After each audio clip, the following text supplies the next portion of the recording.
With the elections coming up, we wanted to see what's driving people to the polls. So we're in Stark County. There's only one thing on everyone's mind. The economy. The economy. The economy sucks. Loading her groceries into her car, Linda Fuller says shopping hits harder these days.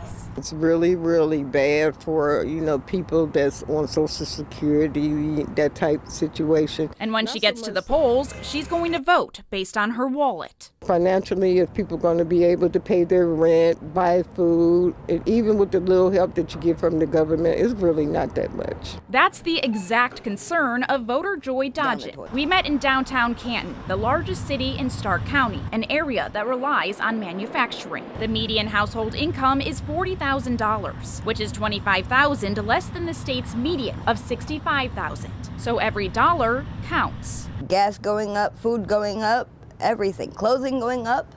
What else is next? She thinks former President Donald Trump will do a better job of alleviating inflation than Vice President Kamala Harris will. Trump's main model is imposing higher tariffs on goods that come from outside the country. Economists from Goldman Sachs argue that this could lead to the consumer paying more in stores. Harris's main model is to require corporations to pay a higher tax, as well as the wealthiest Americans. She also wants to crack down on grocery store price gouging, but she would need Congress to approve her plan, so it isn't a done deal. For voters like Kevin Rupert, they just want to see a change. A few years ago, I used to have like thousands of dollars in the bank, and I'm, living paycheck to paycheck sometimes because, stuff comes up, you own a house, you have to fix your house. Rupert, Dodgen, and Fuller are just three of the nearly 250,000 registered voters in Stark County. Stark is known as a pivot, voting for both Republicans and Democrats over the decades. Stark voted for former President Barack Obama 49 to 48%, but then for Trump 56 to 39% and 58 to 40% in the following elections. Democratic U.S. Senator Sherrod Brown won 49 to 44% in 2012, but narrowly lost in 2018. And in 2023, the county voted to protect abortion access 53 to 47%, a 6-point victory. 10% of voters are registered Democrats, 20% are Republicans, and the remaining 70 aren't affiliated with either party, like Rupert. He says he may split his ticket, with Trump for president for sure, but some Democrats down the ballot. Mainly voting Republican. I'm not